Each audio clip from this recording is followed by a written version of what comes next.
Let me know you're good. Okay, got it. Cool. All Yep. right. Yeah. Haley, welcome. Appreciate you doing this. Thank you. It's great to be here. And you are located where?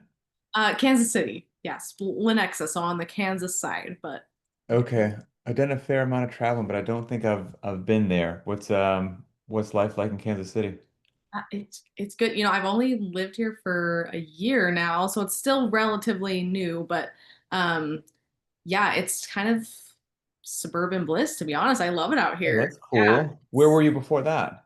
I was in the Fort Worth area of Okay. Texas, so not to be a Texas hater, but I really like Kansas a little bit more. It's just like prettier, it's greener, there's lots to do, and very kid friendly, and yeah, it's been a great place to live. Was it roasting in Fort Worth during the summers? It was roasting, and not even in summer. Like it starts in April and goes Oh, till really? yeah, it starts early, so it's been Are nice to have there 4 full seasons in Kansas City, or what's the climate there? 4 full seasons, and I appreciate that. Yeah. Snow? Snow, yes. I hear it doesn't snow that much, but it did snow quite a bit this last winter, so we'll see. I'm not a big fan of the snow, so Okay, interesting. Very cool. When I do these Linchpin interviews, I mean, I'm always reaching out to people, but every now and then I get to hear something which piques my interest in. So, your occupation is a licensed marriage and family therapist, correct? yes. Yeah. I find that fascinating. And I just want to, like, hey, fitness is cool. We can chat about fitness later if we can get to it. Yeah. That's a really interesting occupation. What, if you don't mind me asking, what drew you to that initially? Yeah. So, well, you'll never meet a marriage and family therapist that doesn't have some kind of family dynamic that in their own life that brought them there. So I have to acknowledge that up front. That's a part of it. But um, in college, I went to a religious school and there was a major called marriage and family studies. And I'm like, oh, that sounds fun. Like I want to know more. And I was going through some hard things with my family. Parents were getting divorced. And I thought, this sounds interesting and it's part of school. Let me try this. And I was just fascinated right away with the theories and like putting all this stuff that we all experience and exist in when we're all born into a family, right?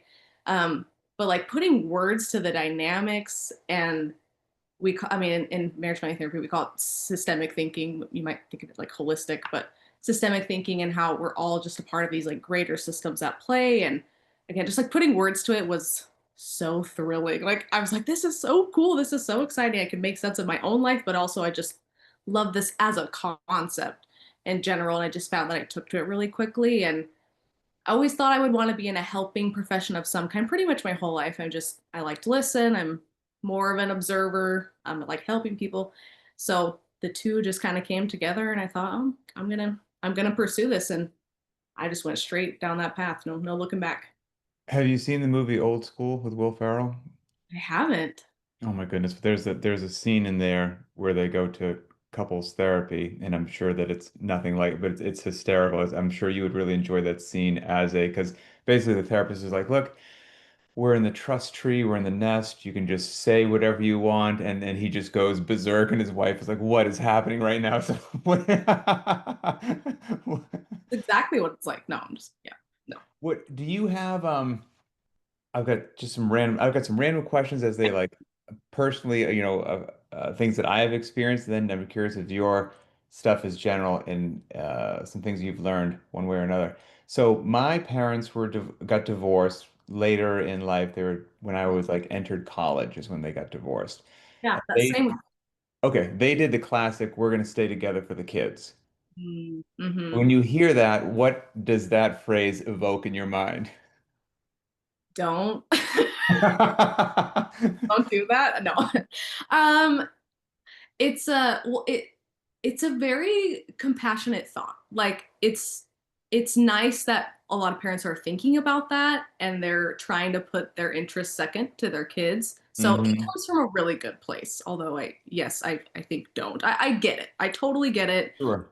And we've all heard so many, statistics and things about like oh, broken homes. And as a society, we talk about divorce so negatively and how it affects kids and it, just ruins all these things in their life. And because we live in that it's kind of the air we breathe. I get why people think it, but um, at the end of the day, it's way more complex than that. And Sure. um, sometimes divorcing for the kids is really where you're gonna. I know that's probably like a stupid question to ask you because I'm sure even under that umbrella, we stay together for the kids. There's 150 different scenarios. Like, is it just this quiet unhappiness tension that sometimes you notice, sometimes you don't, or are people throwing pots and pans at each other? Like, I'm sure there's a whole spectrum, and like some are like, no, that's you're in very dangerous waters. So, and I'm sure it also changes from the kid's perspective as to either how alert and aware you are and Mhm. at what age. So, for example, looking back, I was just probably ignorant. I had no clue that anything was wrong with my parents. Had no clue. Like it was just oh, I just wanted to play Nintendo and play with my friends and that was it. And I don't, since they didn't get divorced when I was young, I don't know how that would have been. But like looking back on it as an adult with hopefully a bit more awareness, when I heard that, I was like, man, if you guys are unhappy, I wish you would just separated. I get what you're saying, but like if you're not happy, like that's not cool. Like Totally. so, and I don't know if that would have I didn't live that life, so maybe that would have, I'd be bawling my eyes out right now too. I don't know. But that was my looking back as an adult, I was like, that doesn't seem like it was the right thing to do.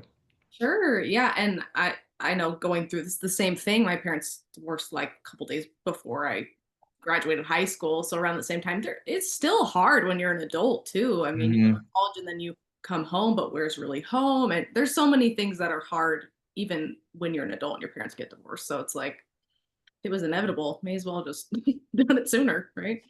Do you have any, this is not the right, this is um, for me, not a kind way to phrase this, but I'm not like your best sellers, if you were that bring people in the door, like, the top three. Like, for example, if I was interviewing somebody who repaired garbage disposals for a living, they'd probably be like, don't put eggshells down there. It's not a trash compactor. Like, these are the reasons I'm going to show up to your house. Like, do you have some ones that you're like, this is the bucket that brings a lot of people to me? Hmm. Yeah. Yeah, that's a good question. Yeah, I mean, depends on who I'm working with, but I tend to say things like, okay, you're the expert on your family, but I'm the expert on families in general. Let's bring Mm. expertise together because it's impossible to be objective about your own situation. You're in it. You're in the system. So bring me in. Let's do this together and I can bring that and you could tell me about what's happening and I'm not the expert on your experience, you are, but I can bring expertise to this and we can work together. And that's how I view therapy always. It's a collaborative process. And is that you? I mean, by the time somebody shows up to your door, you know, if it was a car, it's not like, the tires are getting a little bit bald and you need a new set. Probably the engine's on fire, the rear fender fell off, you got Yeah. four flat tires and you're pushing it into the garage. You know what I mean? Like something's wrong with my car. Like, are people preemptive or do you see it like really far down the road and you're trying to like the ship is sinking, we got to bail the sucker out fast? Yeah, yeah, I would say unfortunately I think that that's more often than not because people are pretty hesitant to go to therapy until it's bad, bad. But I mean, I get a lot of now that I've kind of like established some specialty in like divorcing families, a lot of times like couple therapists who work with couples who are gonna divorce will send them straight to me. Those are the best because like we can kind of get ahead of things and like let's talk about co-parenting before it even happens. Let's talk about going into two homes before it's even happening. That's where the best work is always preventative and before the engine's on fire. Um, but unfortunately, the reality is lots of people are going to come in a bit late. And we can work with that too. I just usually will say like, if this problem has been building for 10 years, Hmm. like I said, it's going to take 10 years to undo, but it's going to take a little while to undo. So we got to be patient and, don't want to make them feel bad for coming in late. But the reality is there's a lot more work to do at that point. And do you find like when they come in, is it usually a mutual thing, or is it that one partner really pushed for it, the other one kind of doesn't want to be there, and one is very open to what you're presenting, and the other one is you can go jump off a cliff as far as I'm concerned? Yeah, it's pretty common.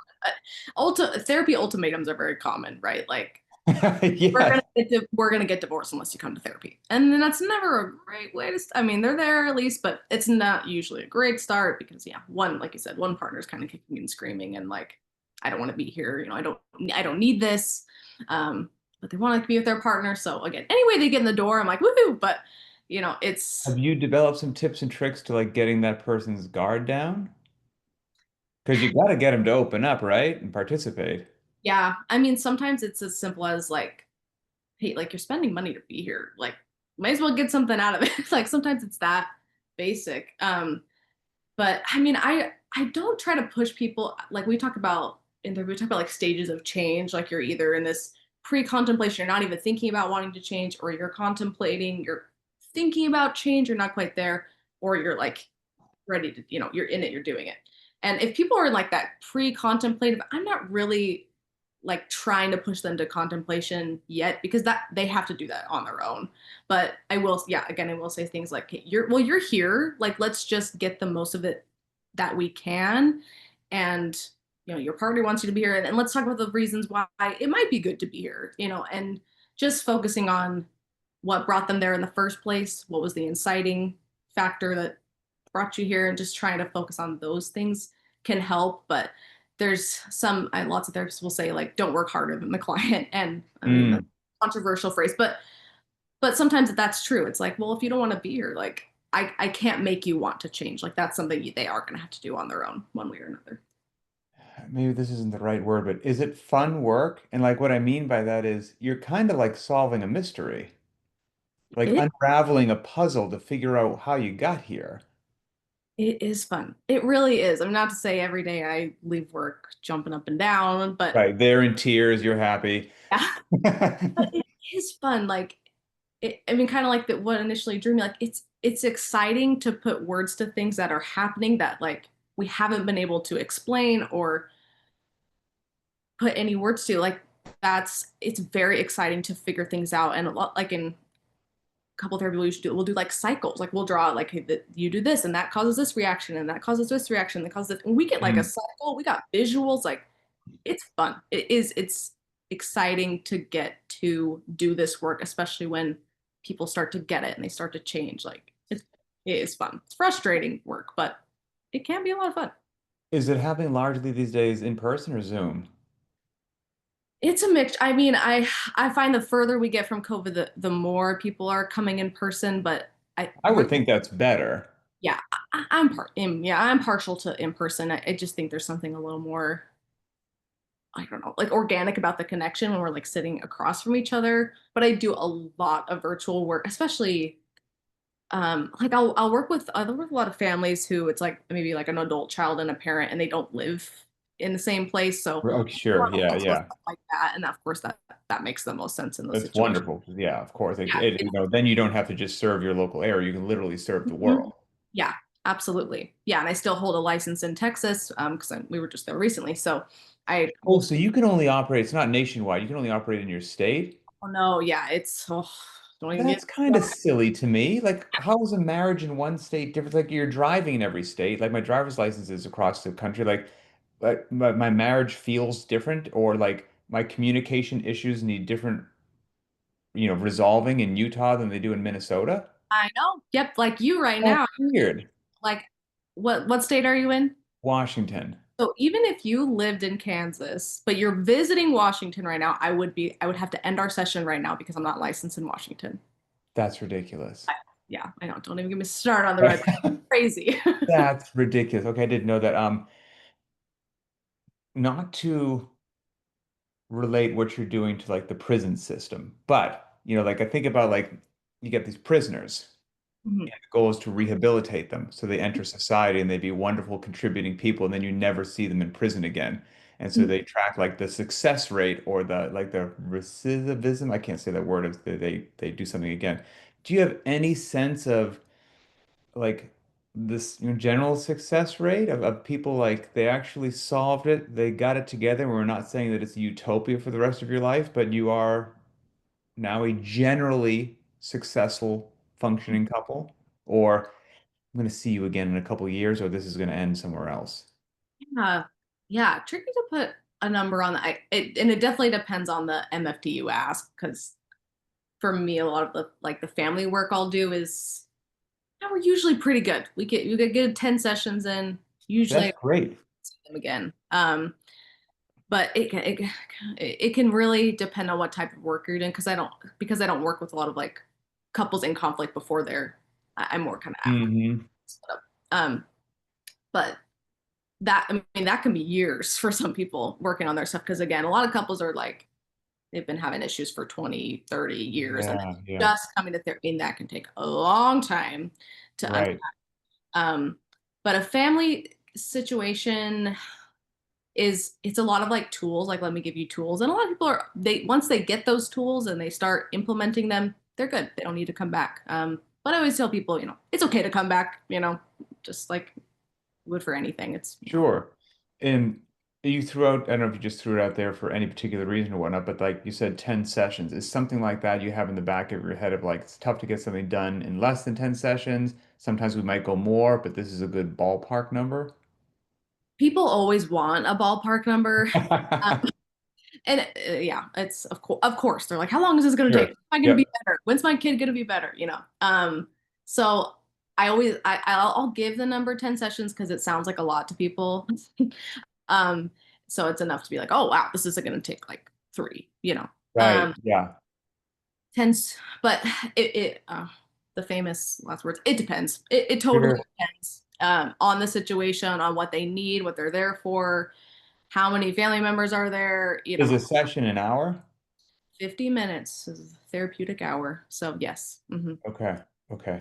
Interesting. And do you have like if you were going to have the pillars of working out or the pillars of like good nutrition and you had your three macronutrients, whatever, like, do you have a couple, like, are there pillars of marriage or are they the cliche things we all think of, like communication, as vague as that means, or like something else? I mean, do those things exist or are they just fun memes on Instagram?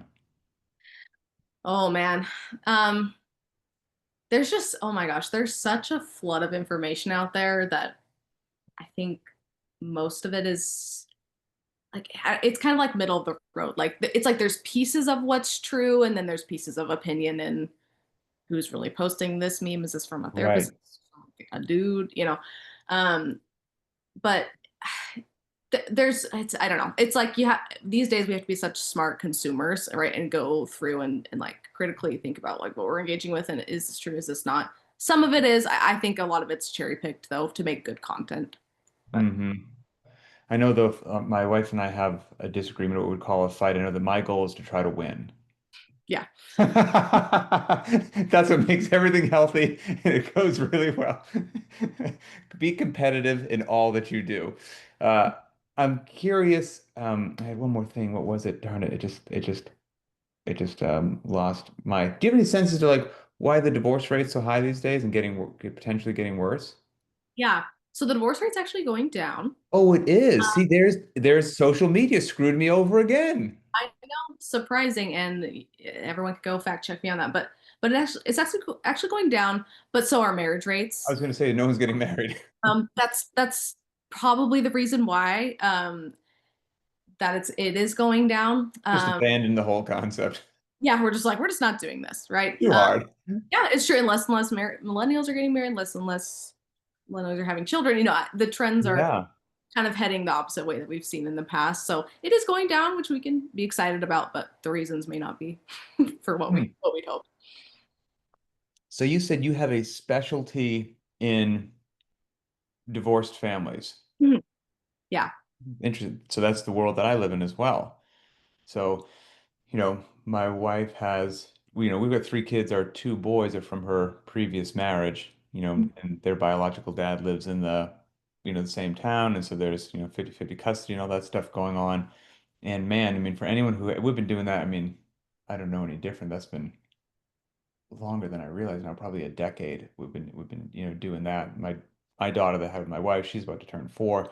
So we got two step kids, one biological kid here, and she's my little daughter sees her two brothers leave for half the week, then they come back, and she's at some point in time in her life and her vocabulary, gets to a certain level. she's like, what do you mean they're going to their dad's house? You're their dad. I'm like, well, they've got a Yeah. couple dads and a step. Like it's an interesting little thing to see with people. Then of course, different houses have different rules, different bedtimes, different things you can do with your phone or can't do with your phone. I mean, like it's such a challenging for anybody that hasn't lived that life, a challenging one household makes sure that your homework's done. The other one doesn't even know how to check and see if the homework's done. Like there's a lot of interesting stress, and so you deal with that kind of stuff on the regular, huh? Yes, yeah, because it's exactly what you're talking about. It's really hard, but there's no manual. There's nothing really There's out no tell manual. you how to do it. You know, you get divorced and it's like, okay, we got this piece of paper, this parenting plan, but like what about all this little stuff that you're talking about? Who's gonna make sure the homework's getting done? How are we Oh gonna my goodness. it's so hard. I have so much empathy for these families, like, and that's why we need, yeah, clinicians who are doing this work because it is Oh, so difficult. and it's never ending, and hopefully hopefully the parenting plan is nice and thorough and clear and laid out, but there's always just stuff that pops up of so and so's family's coming into town early, so I know it's not my time, but can I get them? Well, what does that mean somewhere else? And like it's just, Hmm. and if those two sides of the house aren't communicating well, it's just there's so many things that have to happen. And then it's like in my role, you don't want to say that it's different, but the truth is it is. Like there's, my role with the two boys, even though I love them and care for them as if they were my biological children, I am still their stepdad and not their biological dad. And so, you know, if something happens that involves like discipline or whatnot, like obviously can't let them run around like morons, in public or home or whatnot. But there's also like a weird line that's a shifting line as to when I should pass something off, be like, hey, hun, you need to handle this. Here's what I would do, but it's not appropriate for me to do that. You get in there and get this done. And so it's a Yeah, wild world. yeah. You're exactly right. It is so hard, and step parents again, so much empathy because it's very hard to know what your role is. They're in your house, so you want Right. to Eating normally. my darn food in the kitchen. Course, yes, but you're exactly right. It's not the same. Being a step parent is not the same as being their parent, and you don't want to replace the other parent, and it's a very difficult, I mean, wonderful, but a difficult position to be in a lot of the time. And so challenging too. Like it requires all of your integrity is not the word I look for, like discipline in those situations that pop up every now and then where somebody young might express some situation that happened and you know exactly why it happened. It's because the person in the other household dropped the ball and did something stupid that now we need to clean up. And all you want to say is a disparaging remark, but you know Yes. that's not going to help anybody. So you have to swallow that down and just go, okay, well, let's see what we can do about that. And you're just like, "Ugh." No, that and you're in good company because that and then that's the one of the hardest things about divorced families is not saying negative things about the other parent. Not that you want to just sit there and Doesn't do you any on them favors. all day, but it's just really hard when there's legitimately something going on in the other home with the other parent that's wrong or just driving you crazy and you can't say it, you can't be honest in front of your kids. That is very difficult for parents, and we just have to kind of over and over like this will not help your child. This even if it's true, do not say As it. Keep it as to yourself. part of your license and whatnot, do you have the ability to create parenting plans or rework them, or you just assess and give people tools to help the situation that they're in?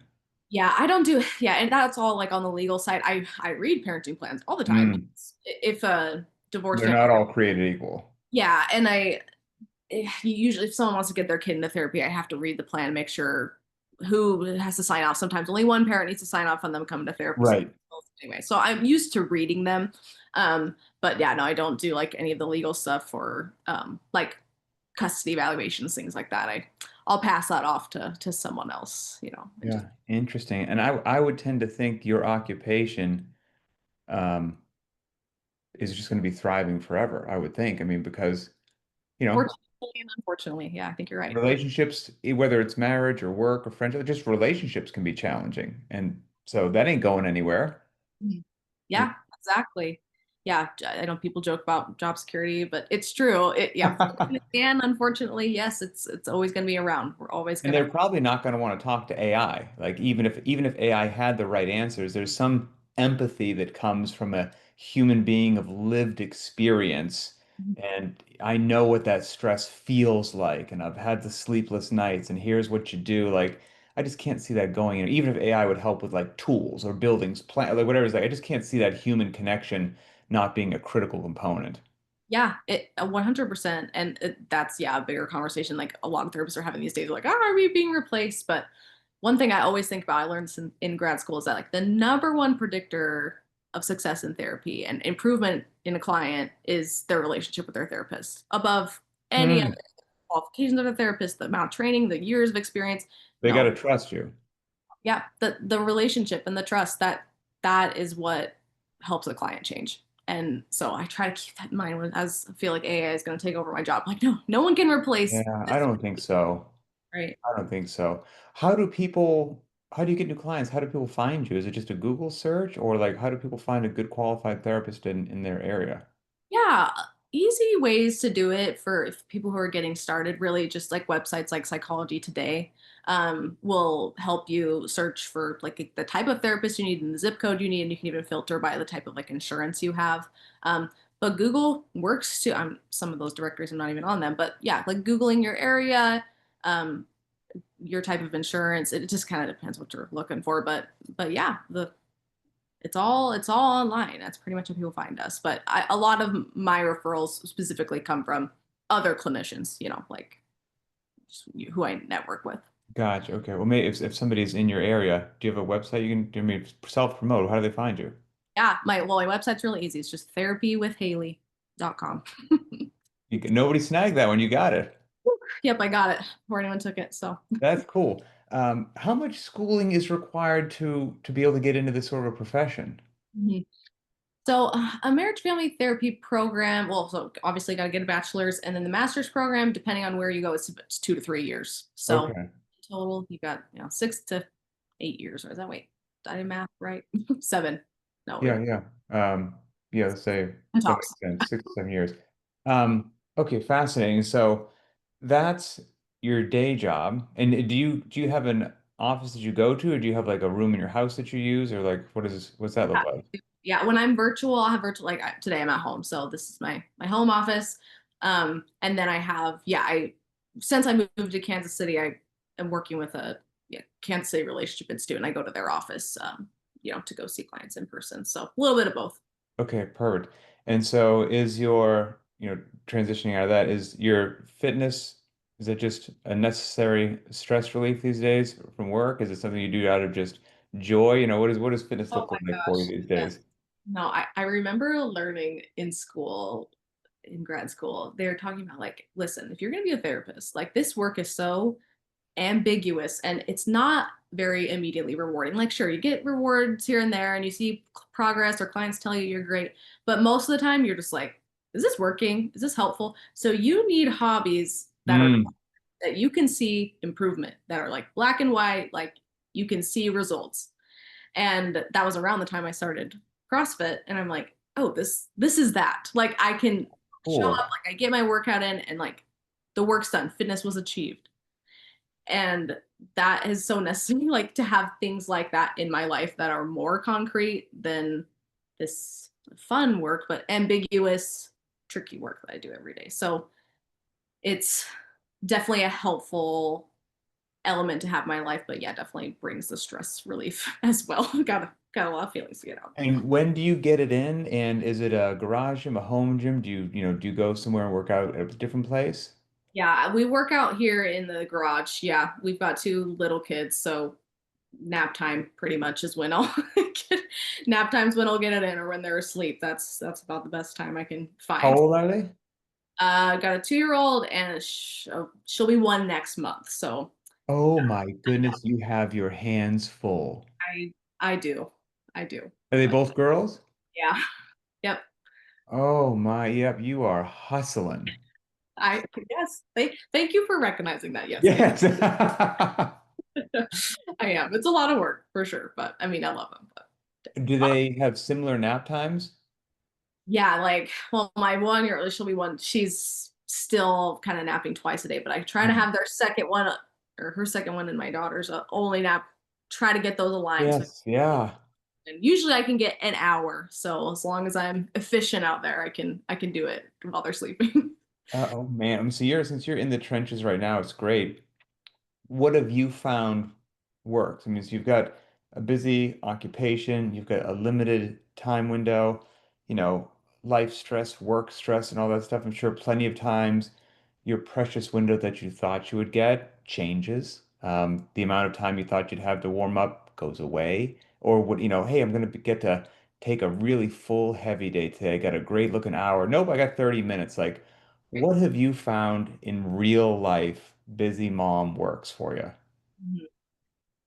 I mean, for one, I just have to take it day by day. Like whenever I start thinking like, when am I gonna work? Like, how am I gonna work out every day for the rest of my life? And my kids always need me. Like I Hmm. just need to figure this out today. Like, and do I need to bring them into the gym? Okay, do I need to set up the playpen? Sure, whatever. Do I need to turn on a show for them? Like, just letting myself just figure it out each day and not try to I mean, of course, there's some planning needed, but not trying to get too ahead and just say like, what do I need to do today to get this done?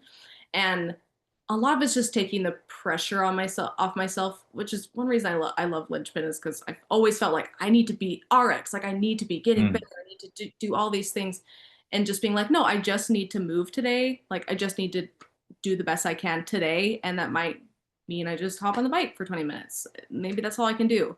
Okay, well I still did it, and just allowing myself day by day and just what's realistic today 100%. for me. If you just get something in and you ate relatively well, Mhm. you're gonna be good to go. What kind of shows does a 2-year-old watch? We're talking about Miss Rachel, or what do we got going on? Miss Rachel, and then she's Moana, Frozen, and Tangled. That's her trifecta right now. So we'll just rotate between those four. But something about Miss Rachel, man, she's putting something in those videos. I don't know Miss what. Rachel's a beast. I mean, she has built like an empire. I know. My daughter loved that, and I was always more than happy to have her watch because she, it's like really great. Like she learns stuff all the time. They weave it in and make it fun. It's like this is actually like great content. I know it is. I would die for Miss Rachel. She's the best. You want to build a business. If you can occupy their children in a meaningful way, you will have a great business. For you. Yes. And I, she's doing so with the workouts with Linchpin and whatnot, are you kind of, you know, as busy as you are, free time is very precious, off by yourself, you do your thing, you post, you go away, or are there a couple people on like the leaderboard or the Facebook group you like to kind of check in and see what they got going on? there I'm just starting to notice some of the same people. Like I'm starting to recognize some names that I'll see, and I can tell we're similar fitness level. So if we'll see like Gotcha. he went scale that day, I'd be like, oh, okay, I can give myself permission to go scale today, or not lift as heavy today. So yeah, there's a few, but not even any specific. Just like I'll start to recognize this Mm-hmm. Mm-hmm. the same, but in And is it all the same for you, or do some days make you smile bigger than others? Like, what do you love, and what is tough for you to drag yourself in the gym, but you do it anyway? oh my gosh, today exactly thrusters in the bike. What are you doing? It's going to be awful. So awful. Yeah. I I well I love lifting because I love I love to see the progression. Like I love to feel like really Mm. strong and like, oh my gosh, like this is All so the lifts, do you love them all? Or do you have some favorites? some lifts. Oh, I would say probably like back squat is my favorite. Nice, great, yeah. 'Cause again, that's like the heaviest thing I can hold. So I'm like, this is cool. I'm so strong. So Hmm. but I love that. I'm a weirdo, loves burpees, but yeah, get away from me with those thrusters and wall balls. So no, no thank It's going to be bad. Yeah, I mean, and it's funny, like, as the longer you do this, you realize that somebody might say, like, oh, a short workout, like a 5-minute workout, like that's all you did, like that's easy. And people might initially fear a longer workout, but then the longer you've done this, you see a short one, you're like, oh no. yeah, it's gonna be Oh, bad. why couldn't we do like a 20-minute workout? This is terrible. This is it. This is going to be awful. Yes, it's so true. Sure, I'm scared of them. Yes, and I should be. Oh, that's going to be nasty. Well.